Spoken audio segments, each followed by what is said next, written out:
Assalamu alaikum wa rahmatullahi wa barakatuh. La frase o la idea de que los musulmanes solo tenemos que seguir el Corán y la Sunna a menudo es utilizada por algunas personas como pretexto o excusa para despreciar, digamos, la investigación racional independiente o la observación del mundo natural independiente, es decir, la observación científica. Incluso hay personas que sostienen ideas determinadas y cuando tú les das evidencia científica de que están equivocados, te dicen yo solo sigo el Corán y la Sunna. Esto representa muchos problemas.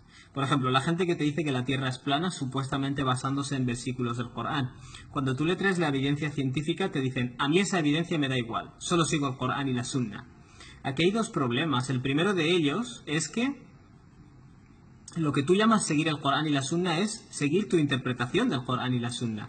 Tú has interpretado esos versículos como si estuvieran indicando que la Tierra es plana, pero eso no es más que tu interpretación. Y el segundo problema es que el Corán y la Sunna, amigo mío, te están pidiendo que observes el mundo natural que Dios ha creado. Por tanto, estás divorciando dos cosas que Dios ha ordenado mantener unidas, ¿vale? Cuando Dios denuncia a las personas que يَقْطَعُونَ مَا أَمَرَ اللَّهُ بِهِ أَن يُوصَلْ, separan cosas que Dios ha ordenado mantener unidas, yo no tengo ninguna duda de que esta es una de esas cosas. Decir que la guía de Dios y la creación material de Dios, es decir, investigarla y observarla, son dos cosas que son independientes. Cuando el Corán las hace, las relaciona constantemente, ¿no? Pero bueno, no quiero adelantarme. Lo primero que quiero hacer es un pequeño análisis de por qué se usa esta frase, o muchas de las personas que la usan, solo sigo el Corán y la Sunna, ¿qué están intentando hacer? En primer lugar, esto es como una pastilla de efecto placebo. Se están intentando crear a sí mismos, algunas de estas personas, digo, no todas, la sensación de que siguen un Islam más puro. Yo sigo el Corán y la Sunna, tú sigues cosas falibles, humanas, la ciencia, el intelecto, pero yo solo sigo el Corán y la Sunna. ¿Qué es infalible? Bueno, resulta que el Corán y la Sunna han sido transmitidos en un lenguaje humano, y el lenguaje humano siempre está sujeto a la interpretación.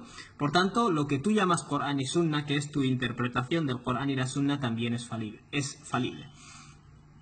En los cultos, en las sectas, o en cualquier forma, es decir, cualquier estructura social de personas en las que se proponga una forma de pensar como la única válida, hay diferentes mecanismos para presionar a la gente que piensa diferente, ¿vale? Como por ejemplo descalificarle, decirle que no está siendo fiel al ideario del grupo, ¿no? Esto ocurre especialmente en corrientes puritanas o fundamentalistas, no solo religiosas, sino de todo tipo, ¿no? Pero en el Islam moderno hay personas que utilizan mucho este tipo de frases y no es más que un mecanismo de control, ¿vale? Es decir, tienes unas jerarquías de poder y unas opiniones que son las únicas que se supone que deberías tener. Y cuando te sales de esas opiniones, ¿qué se te hace? Se te descalifica. Eres un desviado, eres un innovador. Este fenómeno de musulmanes que usan estas palabras como herramienta de presión psicológica no es un fenómeno nuevo. En muchísimas religiones e ideologías se han utilizado otras palabras, pero responde al mismo fenómeno. Querer controlar, querer dominar y no dejar que nadie se salga del canon establecido del grupo. Entonces hay muchas personas que cuando tú expresas una opinión diferente a la de ellos y la del grupo de personas o de sabios a los que ellos escuchan, que es perfectamente respetable, pero lo cierto es que en esta tradición, en este Islam, hay múltiples escuelas de interpretación, ¿vale?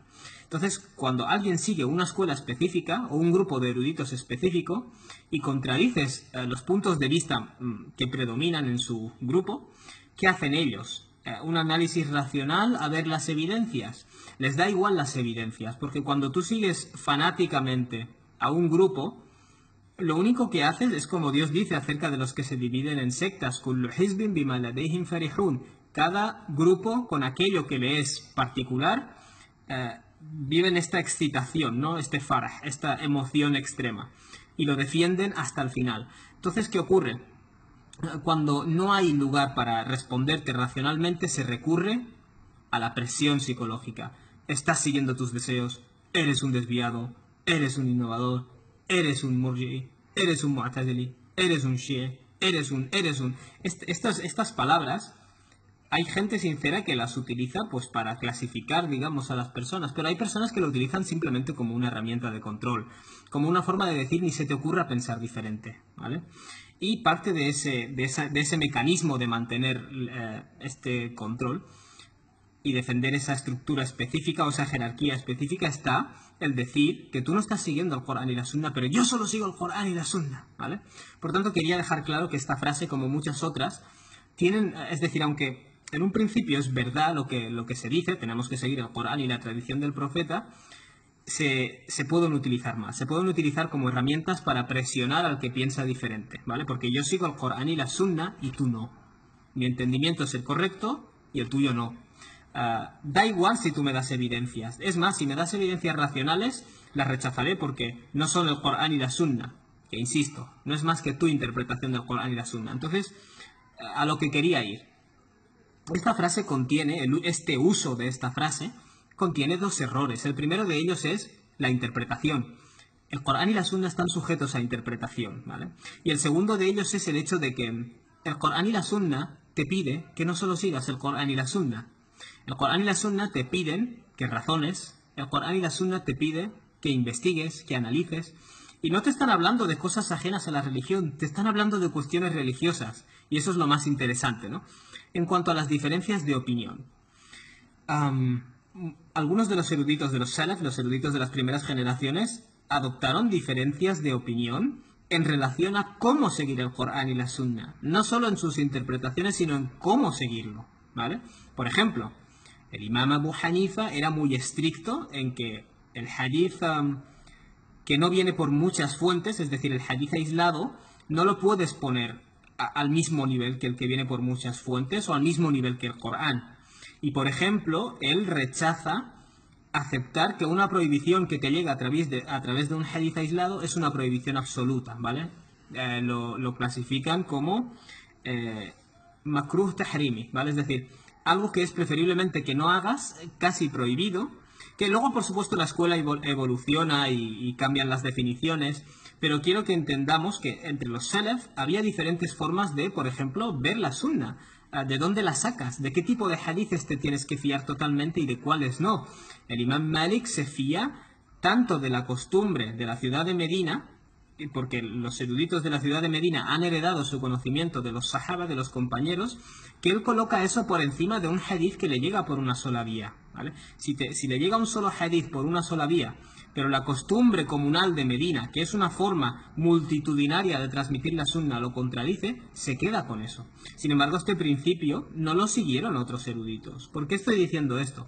Cuando alguien te dice Corán y Sunna, como si el Corán y Sunna te llevaran solo a una conclusión, no está teniendo en cuenta que puedes extraer, incluso la forma en la que ya extraes qué es la sunna, o de qué textos me fío más como parte de la sunna, y hay diferencias de opinión. Por ejemplo, este otro concepto, el concepto de ijma', el consenso. La gente te dice, hay ijma' acerca de esto. Bueno, resulta que Abu Hanifa, resulta que el imam Ahmad, resulta que Abu Dawud al-Zahiri opinaban que el consenso válido era solamente el de los compañeros del profeta. Imam Malik, por supuesto, considera que el consenso de la ciudad de Medina o de la práctica comunal de Medina es una prolongación de ese consenso de los sahaba. Quiere decir, ya hay formas diferentes de derivar acerca del Corán y de la Sunna. Y luego, por supuesto, la interpretación. Luego hay textos que se pueden interpretar de varias formas. Hay frases en las... Esto ocurre en la lengua árabe. Tú puedes expresar una frase como prohibición, pero puede ser una prohibición o puede ser simplemente una forma muy tajante de decirle a la gente que se mantenga alejada de algo. Asimismo, yo puedo expresar algo como una orden, y eso puede ser una orden, literalmente, o puede ser una recomendación muy acentuada, ¿vale? De ahí la categoría de mandub, mustahab, algo que está muy recomendado que hagas, pero no es obligatorio. Por tanto, y esto ha conducido a grandes diferencias de opinión. Podríamos dar muchos ejemplos. Pero bueno, no voy a prolongarme. La idea es que esto de Corán y Sunna, el primer problema es que el Corán y la Sunna están sujetos a la interpretación. Es cierto que hay unas bases, unos pilares de creencia, unos pilares de práctica, algunos conceptos muy recurrentemente transmitidos que no están sujetos a interpretación, pero el mayor porcentaje del fiqh de las jurisprudencias, de la práctica de la jurisprudencia, está sujeto a eso. Y cuando decimos cosas como que Dios ha dicho que extendió la tierra, por tanto la tierra es plana, esa es tu interpretación. Puede significar extendió la tierra simplemente que la ha hecho transitable para el ser humano. ¿No es así? ¿No es cierto que una misma frase se puede interpretar de varias formas? No intentes imponer tu opinión diciendo Corán y Sunna, como si el resto de la gente no siguiera el Corán y la Sunna solo porque no piensa igual que tú. En cierto modo estás intentando convertir a Dios en tu justificación de tu opinión. Es decir, no es mi opinión, es la de Dios, ¿vale? Y eso es algo muy gordo. Tienes que basarte en algo muy claro para hacer eso, ¿vale? Por tanto, este es el primer problema, el problema de que el Corán y la Sunna son interpretables. Y el segundo problema es el hecho de que el Corán y la Sunna te piden que te bases en otras cosas. Quiere decir, el Corán, por ejemplo, te insta a que razones. Cuando habla de la gente que cree en supersticiones, dice "Aktharuhum la ya'qilun". El problema con la mayoría de esta gente es que no razona. El problema con mucha de esta gente es que sigue ciegamente a sus ancestros. Y Dios dice "Awalau kana aba'uhum la ya'qiluna shay'an wa la yahtadun", incluso si sus ancestros no razonaban. Entonces el Corán te está diciendo en cuestiones religiosas, en doctrinas religiosas, tienes que razonar. Porque si sigues ciegamente lo que otros te pasan, lo que estás haciendo es arriesgarte a tener creencias falsas. Y muchos musulmanes te dicen, oh, sí, esto es para los paganos. Dios le dice esto a los paganos, que tienen que razonar sus creencias. Pero en cuanto a los musulmanes, esto no es aplicable, ¿vale? Esto es completamente absurdo, porque estás diciendo que Dios utiliza una doble vara de medir, ¿vale? Por tanto, cuando tú vas a leer el Corán, أَفَلَا يَتَدَبَّرُونَ الْقُرْآنَ, es que no recapacitan acerca del Corán. El Corán ya te está diciendo, cuando leas esto, utiliza tu cerebro, ¿vale? Razona las cosas. Dios te pide en el Corán, por ejemplo, que observes los cielos y la tierra, que viajes a fin de observar cuál fue el inicio de la creación, que mires hacia el cosmos, la forma en la que está hecho. Es decir, el Corán te pide que observes, y no te está hablando de que observes para escribir en una libreta tus hallazgos y dejarlos ahí.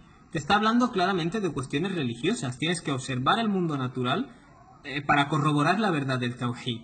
Dios dice que te mostrará los signos de la verdad del Islam en los horizontes lejanos y dentro de tu organismo, ¿vale? Por tanto, cuando Dios habla de utilizar el intelecto y de observar las cosas, el mundo natural, está vinculándolo a cuestiones religiosas, directamente. Por tanto, la frase de sigo el Corán y la Sunna solamente es verdad, pero a la vez se puede utilizar de forma engañosa, ¿vale? En primer lugar, porque el Corán y la Sunna están sujetos a interpretación, y en segundo lugar porque el Corán y la Sunna te piden que hagas uso de tu intelecto y que observes el mundo natural.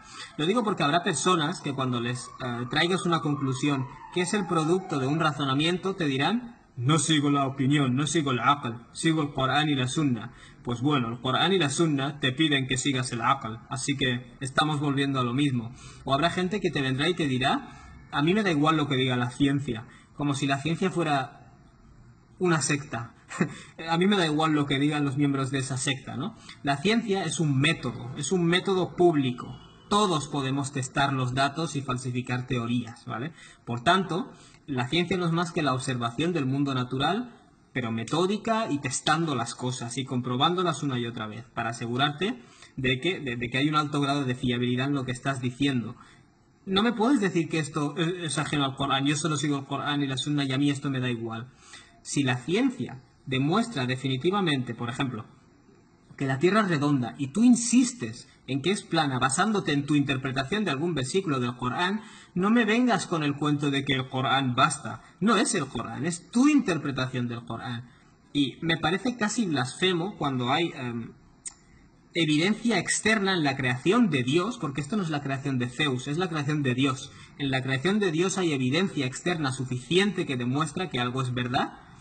No me digas que eso es totalmente irrelevante, ¿vale?